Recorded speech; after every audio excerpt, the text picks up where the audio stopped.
All right, we're gonna look at the next type of reaction. I'm calling this 5B, neutralization reactions. Neutralization occurs when you have an acid and a base and they react together. The reaction is known as a neutralization reaction.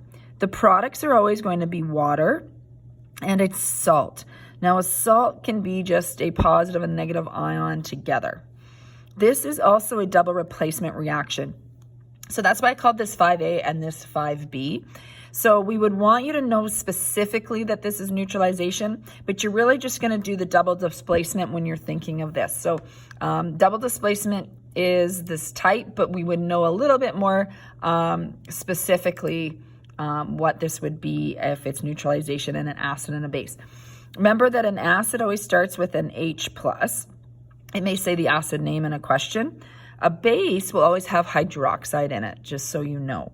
All right, let's look at this example. When a solution of aqueous hydrochloric acid, so I know it's an acid, and solid potassium hydroxide. So a hydroxide tells me that it is a base. Okay, and then of course that tells me it's an acid. So I know that's neutralization, okay? Because you'll be asked to classify these. All right, water and aqueous potassium chloride are formed. So this would actually be what the salt is, okay? And then of course water is going to form as well. So I'd like you to pause this video so that you can then try to I would like you to write the word equation, or sorry, from the word equation, I'd like you to write the balanced chemical equation.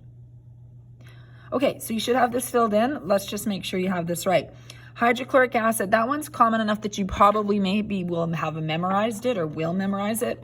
But if you get stuck, remember on your periodic table, hydrochloric would have meant that it was a hydrogen ion plus that single negative ion, meaning on the periodic table, not a polyatomic one. So that would have been your chloride ion. Okay, so you have an H+ ion and a Cl negative ion. So in terms of the charges, they're going to go together. HCl, it's already neutral now. Acids are always aqueous. Okay, we're going to react that with solid potassium hydroxide. You would look at potassium as a plus charge. Hydroxide has a -1 charge. So this is KOH. Tells me it's solid. Okay, produces water. So water is H2O. It is a liquid in this case. Sometimes it's a gas, I realize. And potassium chloride. So potassium is a K+, chloride is a Cl negative. So these go together nicely. These formulas were pretty easy to work with. And we're going to put in the, excuse me, aqueous. Okay, now let's make sure this gets balanced. So again, I like to do hydrogens last. We have a Cl, so 1 and 1. 1 potassium, we're good there. Hydrogens, we have 1 plus 1, so we have 2 on the reactant side. We have 2 on the products.